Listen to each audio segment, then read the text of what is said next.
Vamos a seguir entonces ahora con la segunda exposición que va a estar a mi cargo, en la cual nos vamos a referir al tema péptidos natriuréticos, que es un tema relativamente moderno y muy interesante.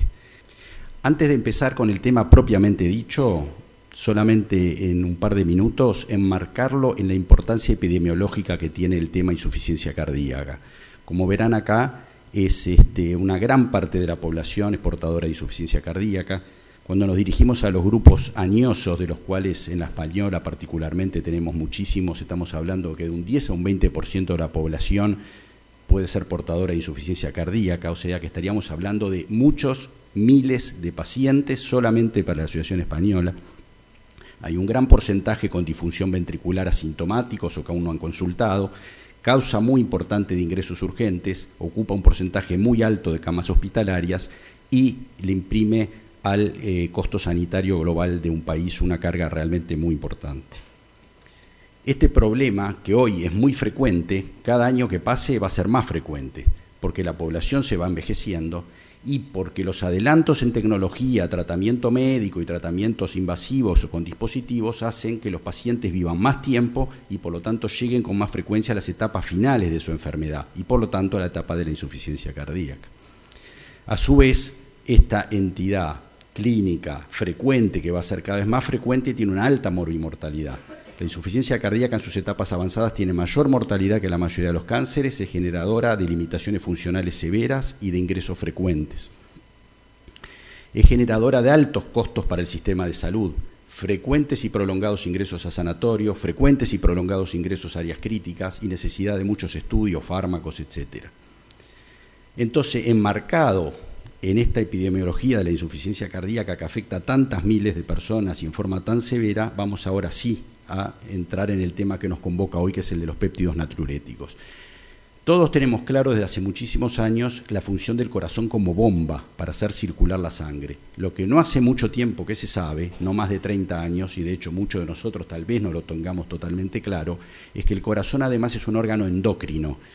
Uno de los sistemas que regulan el tono vasomotor y la volemia es el sistema de los péptidos natriuréticos, que son segregados por el propio corazón. Entonces, en los próximos minutos lo que vamos a tratar de ver es qué son los péptidos natriuréticos, cómo actúan, qué utilidad tienen desde el punto de vista diagnóstico y qué utilidad tienen para el tratamiento. Entonces, hay muchos péptidos natriuréticos, pero el que más nos importa del punto de vista práctico es el péptido natriurético de tipo B, o sus siglas en inglés BNP, y su importancia radica en estas características que están descritas acá.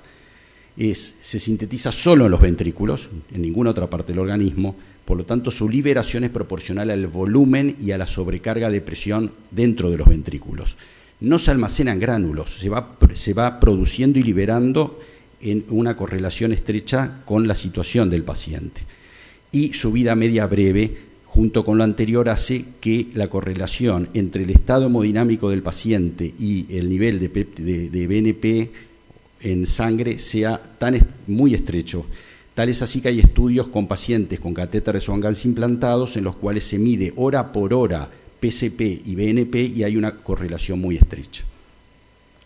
Se libera, como vimos, es un polipéptido, o sea que es una cadena de aminoácidos. Como toda cadena de aminoácidos va a tener un terminal amino y un terminal ácido. Entonces, una enzima provoca la liberación, que se separe en su parte biológicamente activa, que es el BNP propiamente dicho, y en el amino terminal proBNP. Por cada una molécula de esta y una de esta, o sea que desde el punto de vista diagnóstico podemos medir cualquiera de los dos. Por diferentes motivos, hoy en día se utiliza fundamentalmente el amino terminal proBNP. Este es el esquema entonces de funcionamiento. La distensión de la pared del ventrículo izquierdo produce la liberación de proBNP, que se divide en el BNP propiamente dicho, con actividad biológica, vasodilatación y natriuresis. Y está el amino terminal proBNP, que tiene valor diagnóstico. Hay una enzima que se llama neprilicina, que después la vamos a volver a ver cuando hablemos del tema tratamiento, que es la que se encarga de inactivar al BNP. Entonces vamos a ver cuál es la utilidad diagnóstica. Y la utilidad diagnóstica de medir BNP o proBNP se basa en esto que está escrito aquí abajo. Es el primer estudio sencillo, se necesitan un par de gotas de sangre venosa y nada más. De costo accesible, cuesta 20 o 30 dólares una determinación, lo cual es un costo muy barato en relación a los beneficios que nos aporta. Es seguro, porque su valor es muy confiable y nos permite medir entonces el nivel de actividad neuroendocrina de ese momento y por lo tanto el grado de insuficiencia cardíaca. Tener en cuenta que aumenta en EPOC, tromboembolismo, insuficiencia renal crónica y cualquier estado que genere sobrecarga cardiovascular, lo cual es bastante lógico. Aumentan los ancianos y los valores son más bajos de lo que uno esperaría en obesos.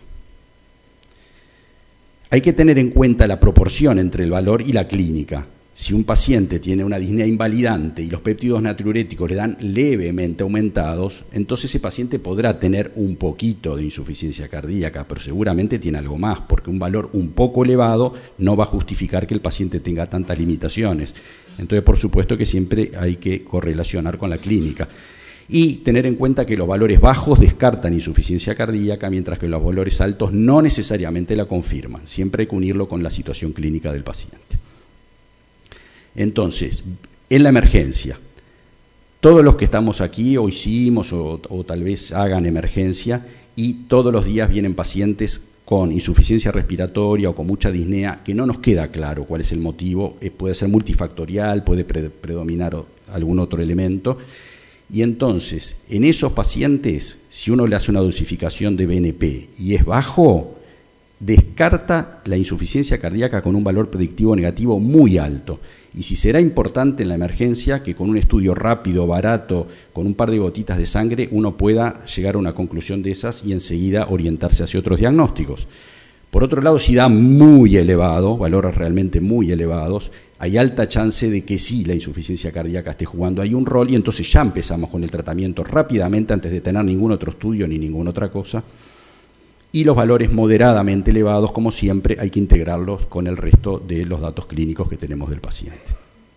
En la policlínica, el mismo fenómeno. Todas las semanas tenemos pacientes que vienen a la policlínica que, doctor, mire, yo no puedo llegar a caminar una cuadra porque me falta el aire, pero son pacientes con deformidad torácica, con sifoscoliosis, con hernia hiatal, con algo de fibrosis pulmonar, y bueno, también tienen un poco de difusión diastólica, y a uno le cuesta mucho poder definir exactamente cuánto hay de su componente cardíaco en esa disnea. ¿Y cuánto vale que con un estudio tan sencillo uno le pueda decir al paciente su falta de aire no es por insuficiencia cardíaca, hay que encararlo de otra manera? Otras veces el paciente sí tiene elementos de insuficiencia cardíaca, pero si sus limitaciones exceden mucho lo que uno esperaría. Entonces nos ayuda mucho también, porque puede tener un poquito de insuficiencia cardíaca, pero puede tener EPOC, puede tener otro tipo de situaciones clínicas que estén colaborando y que hay que encararlas y estudiarlas y tratarlas. Y como ya habíamos dicho antes, valores bajos descartan. Los altos no necesariamente la confirman, hay que integrarlos con todo el resto de los elementos clínicos. ¿Cómo están posicionados la dosificación de péptidos natriuréticos en las guías de la práctica clínica hoy en día? Como verán, en pacientes con sospecha de insuficiencia cardíaca, el primer estudio a realizar, antes incluso que el ecocardiograma, péptidos natriuréticos, y si son muy bajos, la insuficiencia cardíaca es muy poco probable. Acá se terminó el paciente con muy poquita cosa, buscar otra cosa. Hay este año una actualización de las guías en las cuales se agregan nuevas indicaciones para péptidos natriuréticos y son bastante interesantes. Para pacientes con riesgo de desarrollar insuficiencia cardíaca, o sea, el paciente no tiene insuficiencia cardíaca, pero tiene cardiopatía estructural, o es un paciente vascular, o es un diabético hipertenso de larga data, etc., no es lo mismo tener una dosificación de péptidos baja o normal o muy poquito a tenerla bastante elevada. Los que la tengan muy elevada, es probable que se pueda prevenir el desarrollo de la insuficiencia cardíaca o el nuevo inicio de insuficiencia cardíaca, haciendo en esos pacientes un seguimiento más estrecho, un tratamiento más intenso basado en el nivel de péptidos natriuréticos. Y eso tenía un nivel de indicación 2A, o sea que es bastante fuerte también. Pacientes que ya sabemos que tienen insuficiencia cardíaca, para valorar pronóstico, sirven también con una indicación 1 a los efectos de también a igual grado de función ventricular. Hay pacientes que tienen péptidos natriuréticos muchísimo más altos y eso es un marcador de mal pronóstico y nos permite tomar conductas al respecto.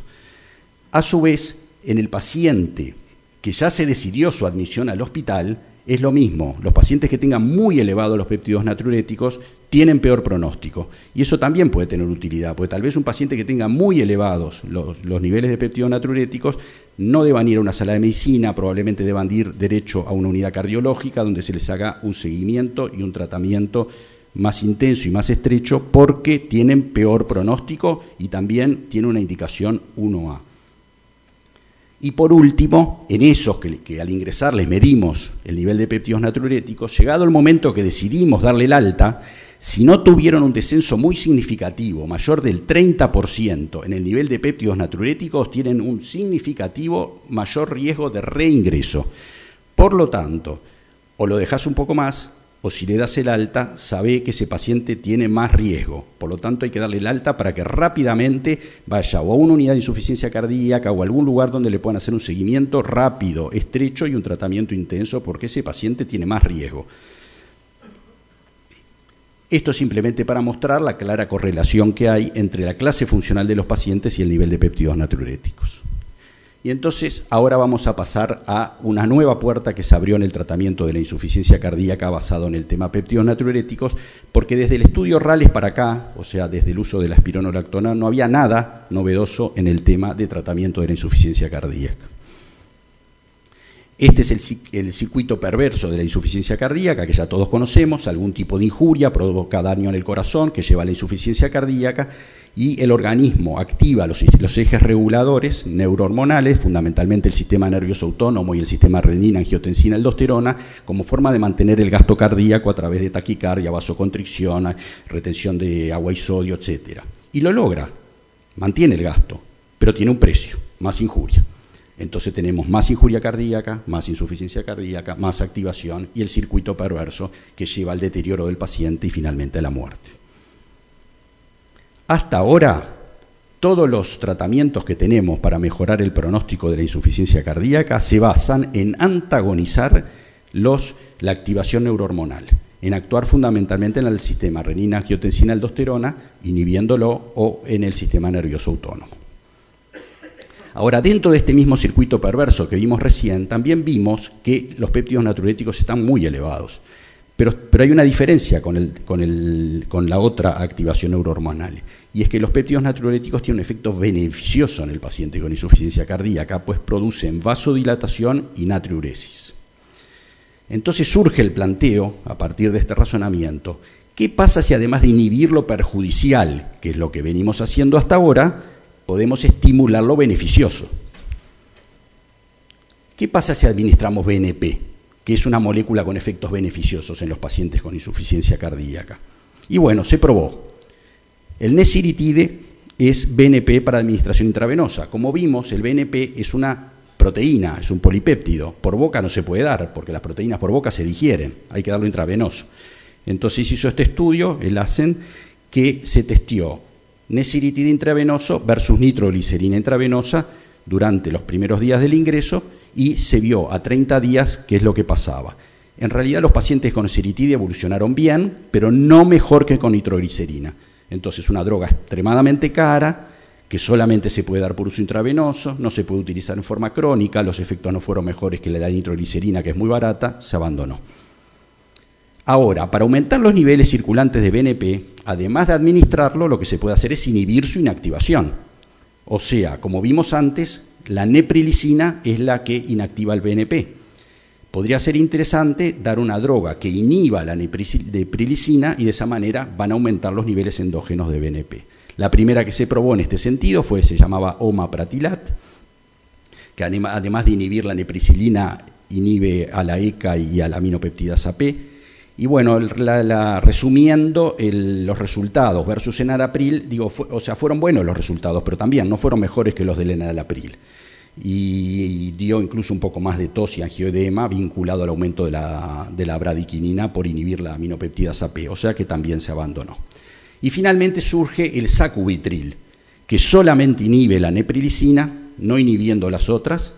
Como la neprilicina además degrada la angiotensina 2, también hay que dar un inhibidor del receptor de la angiotensina, porque si no, el efecto potencial beneficioso de aumentar BNP se ve compensado negativamente por menos degradación de la enzima convertido, de la angiotensina 2.